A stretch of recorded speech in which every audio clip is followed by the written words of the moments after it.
ফের ভাঙা চৌমাথায় ভয়ঙ্কর দুর্ঘটনা। ট্রাকের ধাক্কায় প্রাণ গেল জাকির হোসেনের। একের পর এক সড়ক দুর্ঘটনা সংঘটিত হচ্ছে বদরপুরে। মঙ্গলবার রাত আনুমানিক 10:30 নাগাদ ফের ভাঙা চৌমাথায় ভয়ঙ্কর দুর্ঘটনা। ট্রাকের ধাক্কায় প্রাণ গেল দত্তপুর গ্রামের জাকির হোসেন নামের স্কুটি চালকের।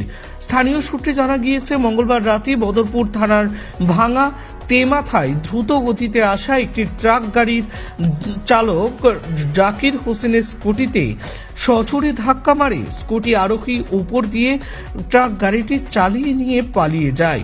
ফলে স্কুটি চালকের ঘটনাস্থলেই মৃত্যু হয়। ঘটনাটি সংঘটিত হওয়ার পর ট্রাক গাড়ির চালক পালিয়ে যেতে সক্ষম হয়। অর্থাৎ পালিয়ে যাওয়ার পথে মালুয়াতে লোকজন জমায়েত হয়ে গাড়ি আটকাতে সক্ষম হন। মালুয়া পিআইসিপির ইনচার্জ সহ বদরপুর ট্রাফিক পুলিশ দলবল নিয়ে ঘটনাস্থলে উপস্থিত হয়ে ট্রাক গাড়িকে জব্দ করে প্রয়োজনীয় ব্যবস্থা গ্রহণ করেন।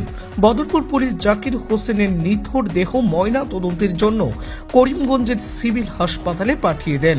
এদিকে জাকির হোসেন বয়স 32, মর্গপুর দক্ষিণ রাহারপুরের জামে মসজিদের ইমাম ছিলেন।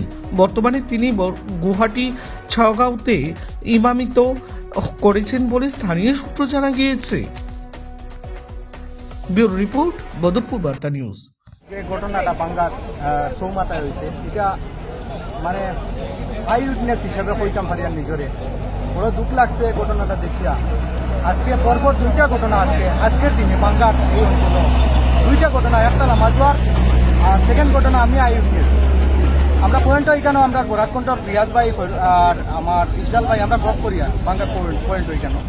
তো হঠাৎ এই যে বিচারারে মারিয়া গেছে, এই ট্রাকের আমি কোনো সম্পূর্ণ দুই ট্রাকর, এটা লাগে ট্রাকর ড্রাইভারের আমরা একদম মানে আমরা আই উইটনেস হিসাবে হইয়া ট্রাক সরাসরি আইয়া বিচারার উঠে গেছে। সঙ্গে সঙ্গে চেষ্টা করছি, যখন দেখছি ওনার মানে ফেসের মধ্যে চাইয়া দেখছি বিচারা আর নাই দুনিয়ায়। তো এখন বর্তমানে আমরা বাঙ্গার প্রশাসন, বদরপুরের প্রশাসন আইয়া এখান থেকে করিমগঞ্জের উদ্দেশ্যে সিভিলের উদ্দেশ্যে এখানে ময়নাতদন্তের লাগি নেওয়া হয়েছে। তো বিশেষ করে অনুরোধ থাকবো আমার প্রশাসনের কাছে, যাতে গাড়িগুলো যেভাবে বর্তমানে যে গতিতে চলে মানুষের জীবন, মানে আজকের দিনে দুইটা ঘটনা, সেকেন্ড ঘটনা এই ঘটনা, তো ওটাও দাবি জানাইমু প্রশাসনের কাছে, যাতে কড়া একটা ব্যবস্থা নেই। আর স্পেশালি আমরা বাংলার চৌমাথার দুইটা আমার স্পিড ব্রেকারের লাগে আমরা বিশেষভাবে জোরদারভাবে আমরা দাবি জানাইমু প্রশাসনের কাছে। এটা এনি হাওয়া আমরা আগামী কালকের মধ্যে আমরা এটার একটা ব্যবস্থা নেওয়ার চেষ্টা করব।